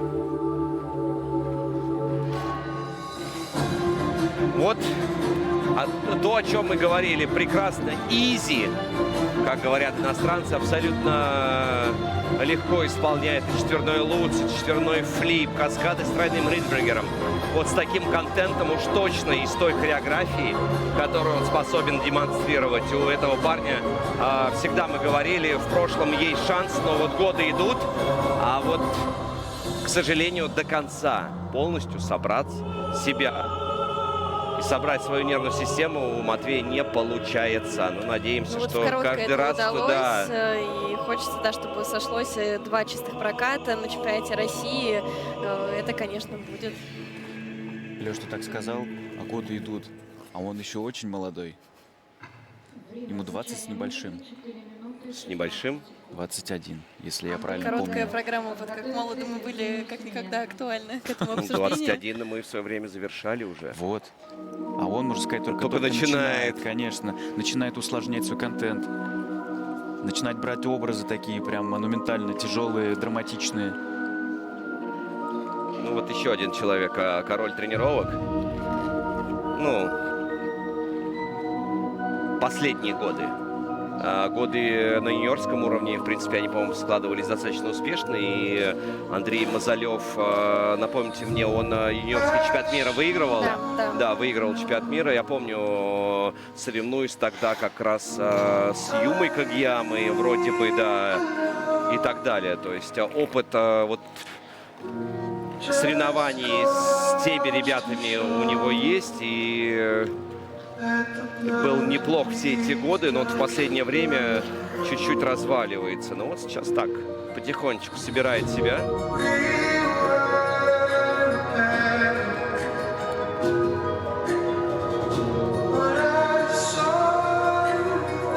Не дошел. Чуть-чуть поторопился. Аксель, кстати говоря, это такой очень красивый прыжок, но в то же время и коварный.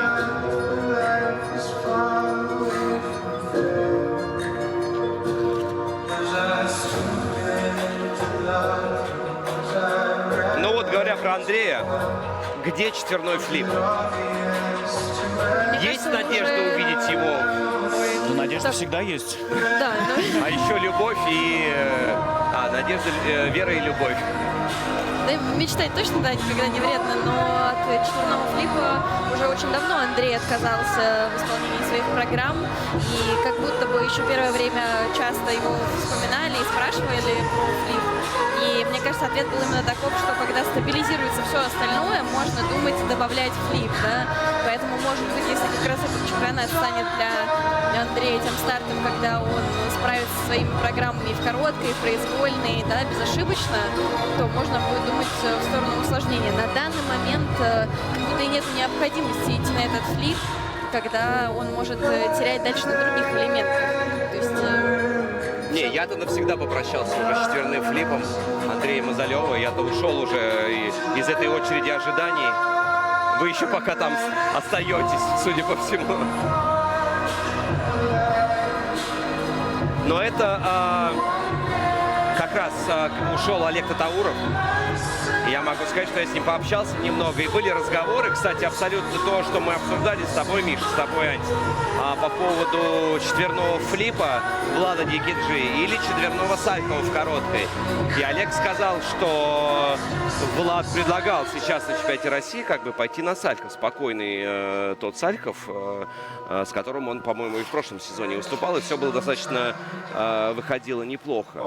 И Олег говорит, что я не понимаю, соглашаться с ним. То есть до конца он не принял решение. Я высказал свое мнение, что никогда, если у тебя есть возможность, а у Влада есть, ему не сложно выполнять четверной флип, нельзя убирать сейчас, не вернуться потом. Каждый раз нужно идти по максимуму, потому что, снижая установку себе здесь в голове, глобально потом вернуться к исходному ходу практически невозможно. Ну, видишь, Леш, здесь очень многое зависит от тренировок, раз, от психологической устойчивости, два. Потому что если, например, спортсмен чувствует, что действительно вот сейчас он психологически просто не готов, лучше сделать шаг назад, прокат выдать увереннее, стабильнее, чтобы набрать какое-то количество баллов, чтобы набрать уверенность вот эту и на следующий сезон уже двигаться Я вперед. соглашусь, да, что ситуация двоякая, именно потому что если у спортсмена Влад не раз нам доказывал свою психологическую устойчивость, да, и стремление к самым высоким результатам, если возникает такая мысль и она выносится на обсуждение, значит, что-то все-таки, да, какой-то момент смущает спортсмена, и где-то он вот эту неуверенность в прыжке чувствует. Здесь поэтому тоже очень важно понять, насколько это просто какие-то ложные сомнения или правда есть какая-то проблема, которую лучше постараться избежать. На данном Вот турнире. здесь, видите, опять мнения расходятся, но я могу согласиться. Ну, понятно, что каждый по-разному видит, что лучше. Ну, просто если спортсмен еще юный, то можно на него надавить, да, и он, может быть, сам еще не И понимает, как ему сломать его лучше. потом еще. Ну, мы сейчас немножко не об этом, да. Ну. А если мы говорим о абсолютно взрослом, осознанном, состоявшемся спортсмене, то он тоже очень тонко чувствует свой организм и как ему лучше. И правда, если вот эта мысль зародилась, то лучше полностью вот разобрать эту ситуацию и понять, почему вот конкретно в данном прыжке неуверенность какая-то появилась. Вот сейчас пошел гладиатор Женя Семененко, четверной Ридбергер. А по поводу Влада, если это идея на один турнир, когда, ну, правда, бывает такое, ну, уходит прыжок, ничего ты с этим поделать. Надо переждать этот момент, он вернется потом. На один турнир, да, но на длительное время я, например, категорически нет. И Олег говорит, что, ну, а мы сейчас уберем, хорошо, мы сделаем сальхов, допустим, я соглашусь. А как нам потом бороться с теми, у кого... И он правильно сказал, он озвучил эту фамилию Малинин, потому что нужно стремиться к лучшему, к самому мощному, и тогда в итоге больше у тебя получится, нежели отталкиваться от условного уровня турнира «Мордовские узоры».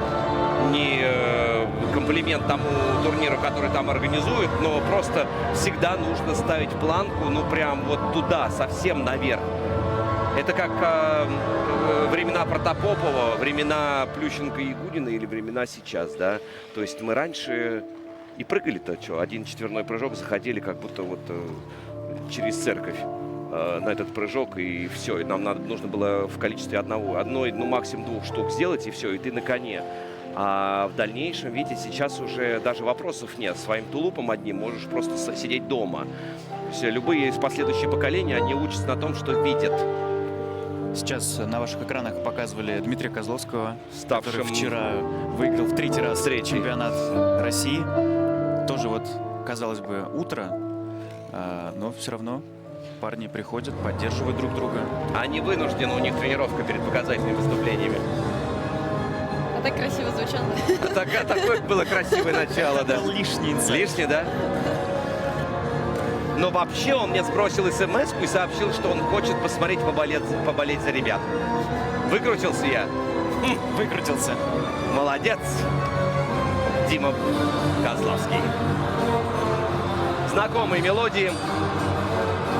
Сейчас уже завершает свой тренировочный прокат Евгений Семененко. Надо сказать, что очень хорошее качество прыжков было. То есть он исполнил далеко не все прыжки в программе, да, но те, которые исполнил, особенно как раз по сравнению с этапами Гран-при, да, где он, конечно, в свойственной себе манере боролся за каждый прыжок и вытаскивал даже какие-то самые убийственные выезды. Мы все уважение высказывали его коленке, которая выдерживает такую нагрузку на приземлениях. То есть здесь мы видим, что вот то, что он сделал, это прям было Есть очень еще один инсайт. Так, По Михаил, вы поводу Жени сегодня, Семененко. конечно... Ты где был вчера, Миш? Я вчера смотрел Собирал. девочек и крестился, молился, чтобы я пришел сегодня с волосами на голове. В общем, в принципе, по ходу сезона у Жени идет хороший рост. А на этапах мы видели, как он сам мне вчера сказал, была такая скомканная, быстрая подготовка. Нужно было собрать из того, что есть, ехать уже как бы и разбираться там на месте, а там будь как будет. Но сейчас он к этому старту подходит уже в хорошей кондиции, в хорошей форме. Со здоровьем все проблемы решены. С психикой проблем никаких нет. И сейчас этот старт действительно очень-очень уверенно он проходит. И тренировки утренние тому доказательство. Ну и пусть так же все и продолжается. Ну вот, а сейчас прокат произвольный Петра Гуменника. Но пока что тренировочный. И, возможно, не целиковый. Четверной флип.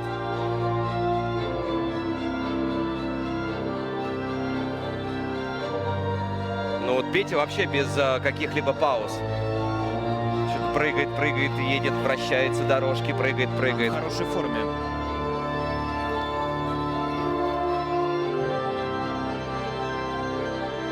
Ну вот, наверное, он тренирует как раз эту связку. Я думаю, что сейчас он остановится в прокате. Как раз флип-луц. Вот как в короткой программе вот эти первые два элемента. И помнишь, Петя говорил о том, что как раз нервы, вернее, дополнительные какие-то сторонние мысли не дают ему собраться к луцу. И как так получилось, что по его рассказу, хотя, смотри, не останавливается, идет дальше. Видимо, здесь связка идет флип, луц, Ридбергер. Ну, основная, да? Еще один прыжок. Вот 4 первых прыжка. И Сальхов. И на вопрос, так поставь, Сальхов сделан, да, с тройным тулупом, соответственно. Мы говорим, поставь тогда лут с первым элементом. Он говорит, нет, будет хуже. То есть он разминается на четверном флипе, но все равно вот этой разминки не хватает, чтобы полностью успокоиться к лутцу. Видишь, но он хорошо себя чувствует, Да. он точно знает возможности и потенциал своего тела.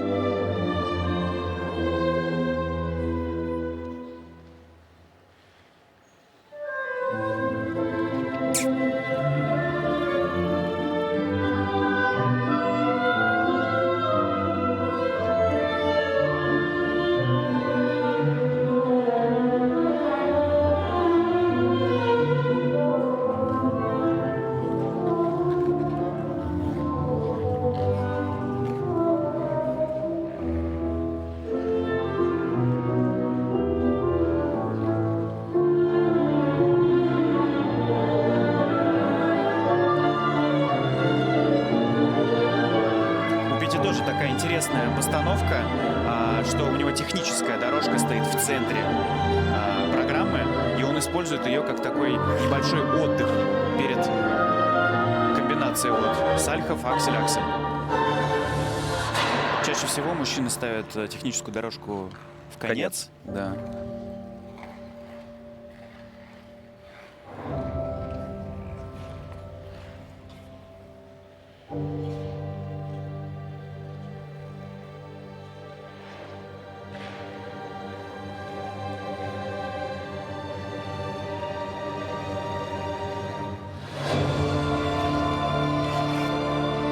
Как это, я не понимаю. Все прыжки отпрыгал. Как он этот каскад еще делает? Он его с детства хорошо делает. Еще когда катался у Алексея Николаевича Мишина. Я помню, когда... ну вот мы с тобой, Алексей, невысокого роста. Я помню, когда Петя мне был по плечо. А может быть, даже ниже. А сейчас он как красавец вырос. Да, вымахал.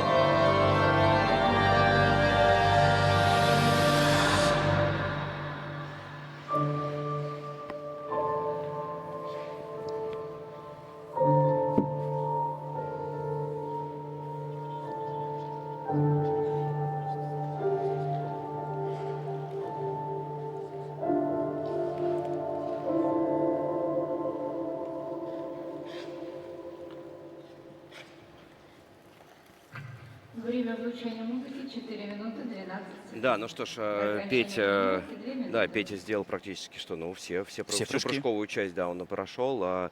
Потихонечку завершается тренировка перед произвольной программой. Напоминаем, трансляция в 15, ну а сейчас самое время и самое вкусное, что может быть из всего тренировочного процесса, конечно же, это Анна Щербакова. С кем?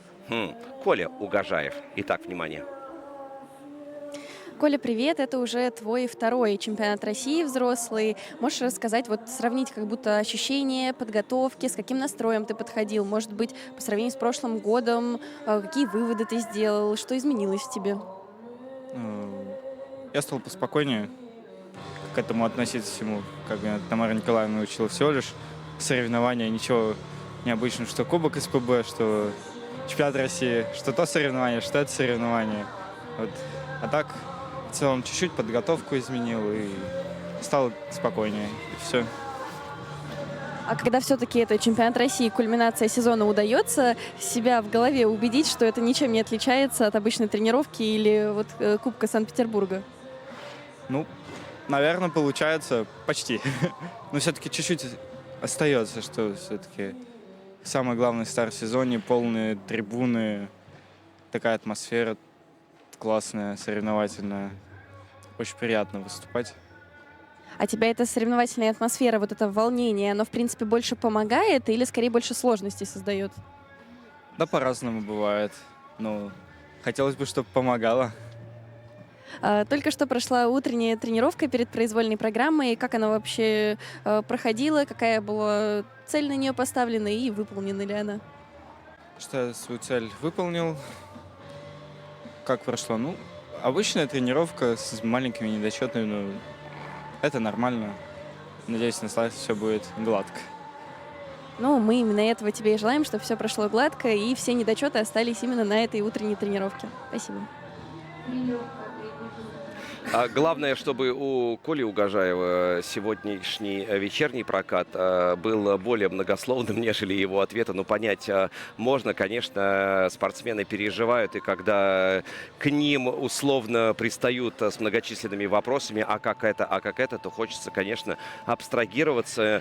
Ну, в лице, может быть, Андрея Мазалева закрыться полностью в своем домике. Ну, в моем случае было просто, типа, отстаньте от меня, дайте мне уже отдохнуть, и все, вечером будет показано на льду.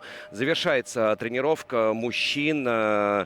Последним выходил на этот лед Женя Семененко, последний, и уходит со льда. Ну, а Аня Щербакова уже вместе с Петром Первым, с Петей Гуменником готова пообщаться и обсудить возможные планы на сегодняшний вечер. А может быть, возможно, какие-то инсайты, секретики. Просим. Петь, привет. Мне показалось, что на утренней тренировке в основном все как-то очень сдержанно тренировались, многое пропускали. Ты, по-моему, самый активный был и самое большое количество четверных прыжков сделал, и программу тоже прыжки практически не пропускал. Ты вообще считаешь, сколько четверных прыжков ты за тренировку делаешь?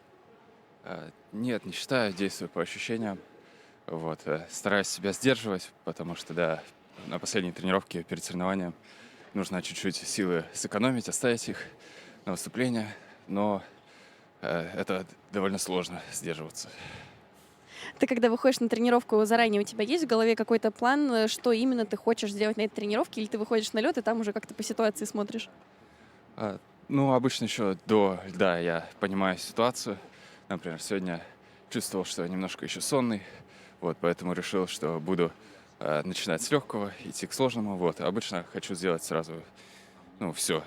Не думаю, что вот сегодня попрыгаю только луз. Всегда на тренировке последней все вспоминаю.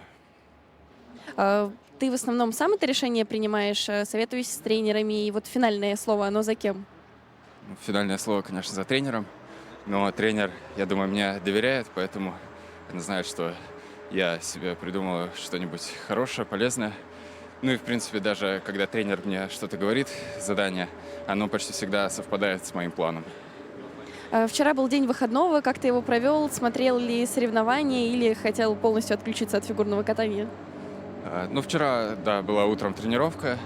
После этого я чуть-чуть отдохнул, чуть-чуть поиграл, чуть-чуть поучился. И очень удачно включал телек как раз в те моменты, когда катали последние спортсмены. Вот когда парники катали, и когда девочки, тоже включал на последних двух.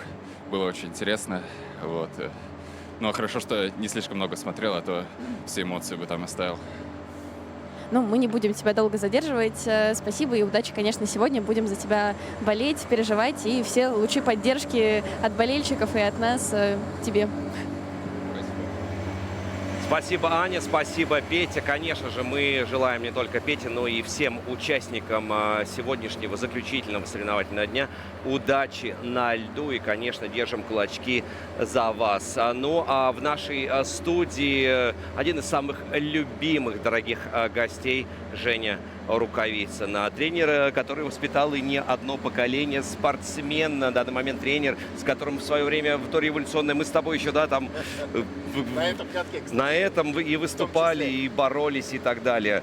Настрой, стандарт, что происходило, твои ученики, как Адамс Family, как Александр второй. Будет ли он сегодня, ну не первый, но в смысле, будет ли он красивым, мощным, чистым? Я очень на это надеюсь. Если говорить о рыбалке, то предчувствие, что клевать будет. Слушай, ну в первый день как клюнула-то Анечка Фролова, к сожалению, да, вчера чуть-чуть вот, не хватило. С трудом пережили вчерашний день, но ночь прошла, прошло все обновление, так что все сначала начнем. Я надеюсь, что тот же накал, который был у девочек, повторится сегодня и у мальчиков. Мы будем на это очень надеяться, по крайней мере. Судя по тренировкам, и средняя группа, и группа сильнейшая, мне кажется, ребята были очень так настроены. Даже мне показалось, что какой-то слишком такая уже серьезная была атмосфера на тренировке, что мне показалось, что это даже было чуть-чуть чересчур. Как твои ученики, вновь, да, хочется, благо ты их знаешь гораздо лучше, и лучше, и тоньше чувствуешь. Матвей Ветлугин, Артур Данилян. Ну, слушай, все время приходится вот этот вот ребус вот этот разгадывать, и я имею в виду с точки зрения вот настроя, да, на тренировках, как оптимально это, нет. Ну, бывает, конечно, когда какой-то раздрай, то сразу понятно, надо предпринимать какие-то меры воздействия, там, те или иные. Сейчас было все, мне кажется, что вот надеюсь, по крайней мере, что это будет понятно, насколько это было правильно, будет уже оценка будет дана вечером, но мне кажется, что сегодня все было хорошо.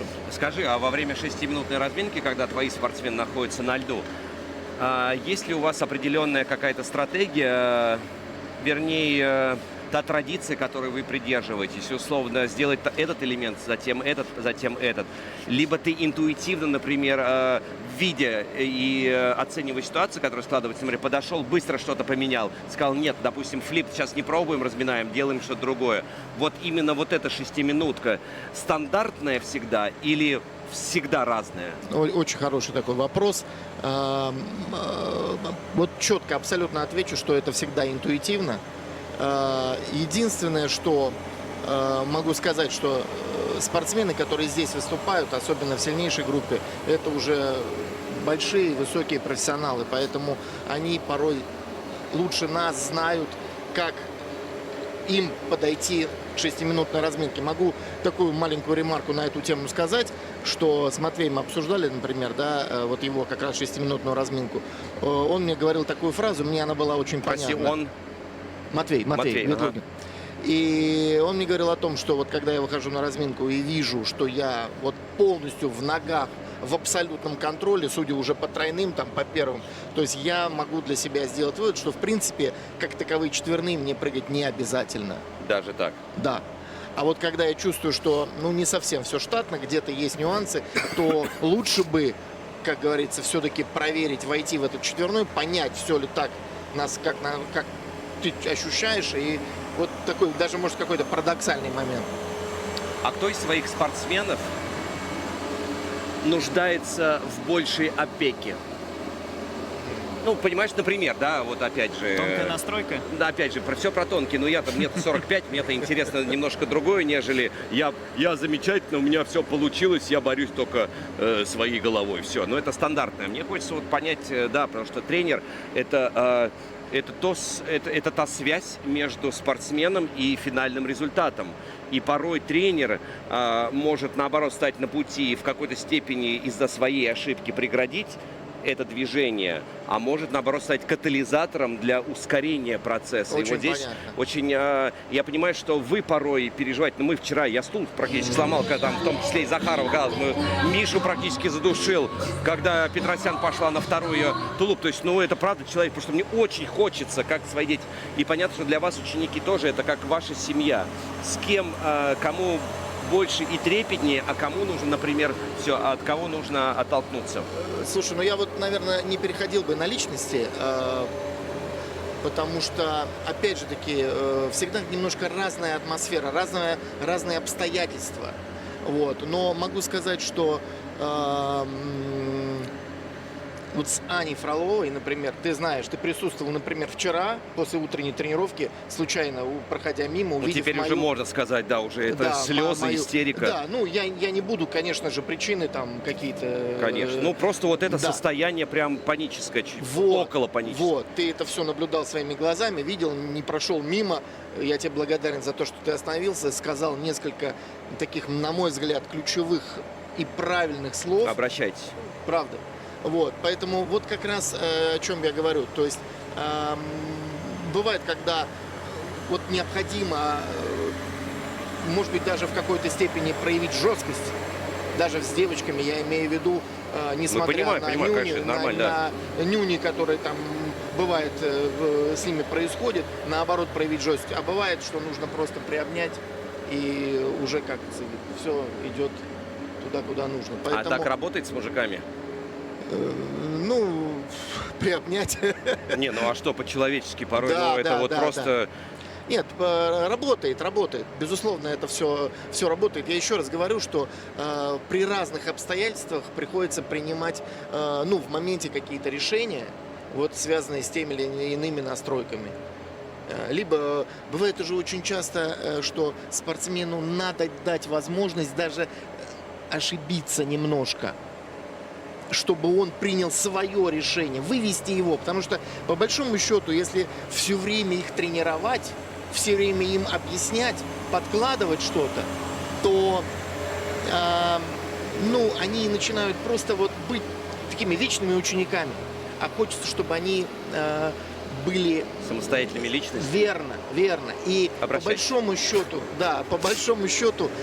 все-таки, на мой взгляд, только их собственные решения, они самые сильные.